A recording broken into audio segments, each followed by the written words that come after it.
छत्रपती संभाजीनगर येथे अबकड उपवर्गीकरण रद्द करा असा थेट जाब विचारण्यासाठी देवेंद्र फडणवीस यांना निवेदन देणार होतो, परंतु लोकशाही मार्गाने आवाज उठवणाऱ्या माझ्यासारख्या कार्यकर्त्याला घरीच पोलिसांनी घेराव घालून थांबवले।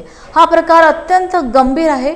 अबकड उपवर्गीकरण हे केवळ धोरण नाही तर जातीमध्ये तेढ निर्माण करणारा निर्णय, आंबेडकरी चळवळीची एकता कमकुवत करणारा प्रयत्न, तरुणांच्या आरक्षणाच्या हक्काला धक्का देणारा अन्याय आहे। कितीही हुकुमशाही आणि कितीही तानाशाही, वारंवार मला मुख्यमंत्री साहेबांपासून भेटण्यापासून हे पोलीस प्रशासन आवरतंय, पोलीस प्रशासन रोखण्याचा प्रयत्न करतंय। माझी अबकड संदर्भामध्ये वर्गीकरण होऊ नये या संदर्भामध्ये मी मागणी करणार होतो, परंतु पोलीस प्रशासन मी निवेदन तयारच करत होतो। घरामध्ये टावलीवरती बसलो होतो तर पोलीस प्रशासन आले, मला यांनी नजरकैद केलं। म्हणजे कितीही तानाशाही आहे आणि कितीही हुकुमशाही आहे, या हुकुमशाहीचा मी निषेध करतो।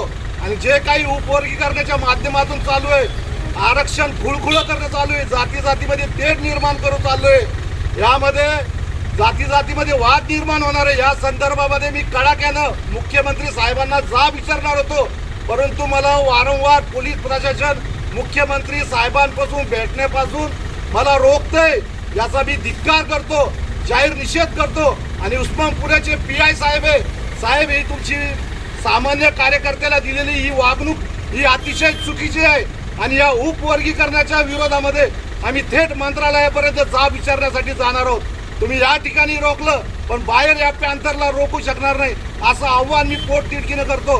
कारण की प्रश्न आमच्या भविष्याचा आहे, प्रश्न आमच्या आरक्षणाचा आहे, प्रश्न बाबासाहेब आंबेडकरांनी दिलेला समता, न्याय, हक्क, अधिकाराचा आहे।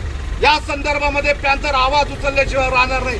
आणि पोलीस प्रशासनाने जी दादागिरी केलेली आहे, मला रोखण्याचा प्रयत्न केलेला आहे। मला नुसतं भनक लागली होती की मुख्यमंत्री साहेब शहरात येणार होते, मी लोकशाही प्रक्रियातून ही निवेदन देण्याची प्रक्रिया राबवणार होतो, लोकशाही माध्यमातून निवेदन देणार होतो, पण लगेच मला माझ्या घरी पोलिसांनी येऊन लगेच मला यांनी धरपकड केलेली, याचा निषेध करतो। जय भीम।